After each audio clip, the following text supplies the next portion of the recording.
Welcome everybody to Girl Shante. Wagwan with it up on Zin Zin Zin. I am styling my clip-ins today.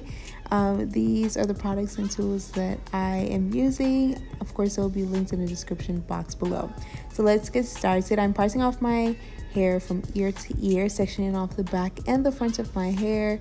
And you guys, this style did not start from my first wash day. This is actually an old twist out. My hair was dry and it just needed to be done. So I'm going in with the TGIN moisturizer and braiding up the back of my hair. And you guys, the braids, it not for beneath. Nobody not gonna see them. No one's gonna see them. So as you can see, mine are a bit messy, but who cares? They're gonna be covered by your clip-ins, so it does not matter. Just as long as they're braided neatly and tucked away nicely. I'm going in with my rosemary oil on my scalp to ensure that my scalp isn't dry throughout the duration of the style. So for the front, I'm going in again with the TGIN to ensure that my hair is moisturized. I'm not sure how long I'll be wearing this style. At least at that point, I didn't know how long I'll be wearing this style. So I wanted to make sure that my hair was properly taken care of. So if you haven't flat twisted before, let me teach you how. Along the section that you are twisting, you're going to grab a small section. You're going to start to twist it around itself once. Along the path of that twist, you're going to grab some hair with, I can't say left or right hand, but in this video I'm using my left hand. With my left hand, and I'm twisting it into the right. And then you're going to continue twisting, grabbing, twisting. You're going to hold that section taut all the way along the path that you're flat twisting.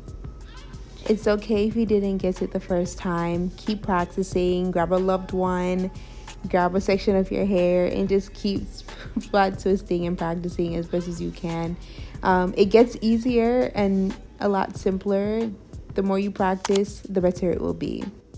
And so I just twist all the way to the end, and I'm using my duck clip to section it off so it doesn't unravel.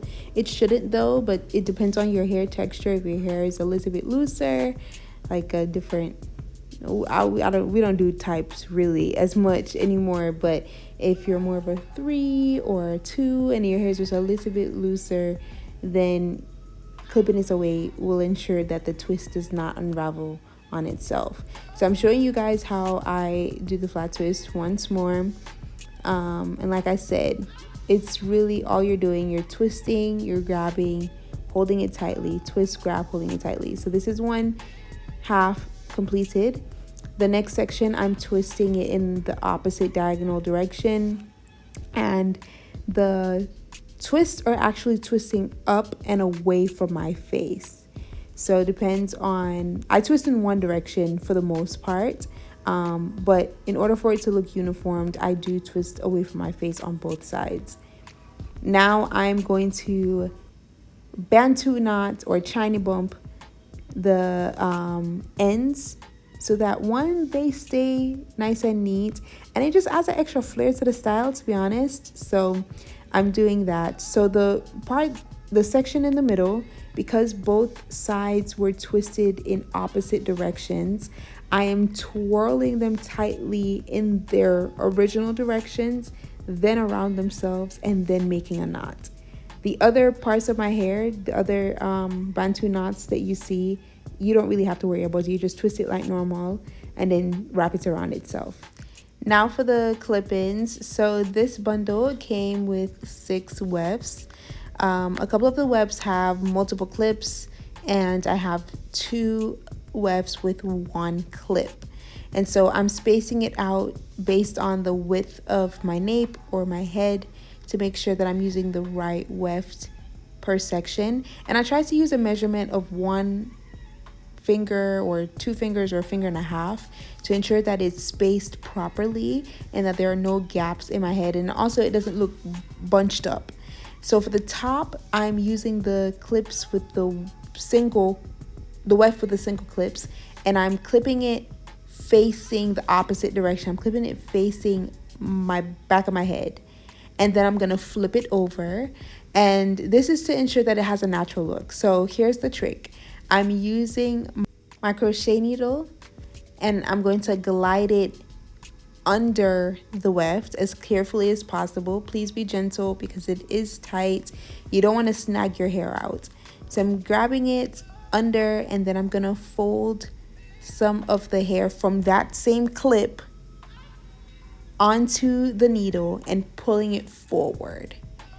And so I did that a bunch of times to ensure that it is properly covered. You're not seeing the back end of the clip.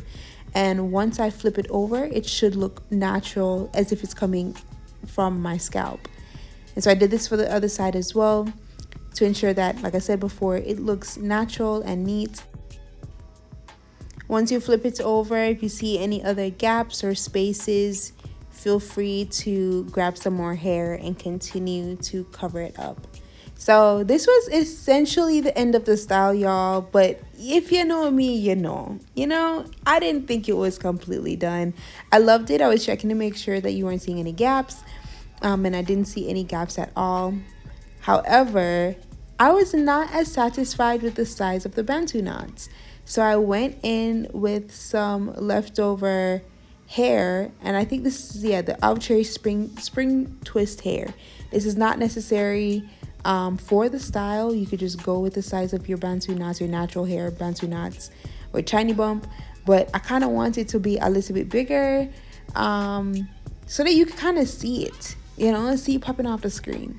So I went in and I did the exact same thing as I did before with the Bantu knots, but just adding hair, just twisting it in. And then some of the curly section from the clip-ins, I just wrapped it around some of the knots so that it added like little Spice Girl, Spice Girl curls in the front. And now this is the final look. It's full, it looks natural, it's easy, and it's beautiful. I hope you guys enjoyed the video. See you guys in the next one. Bye.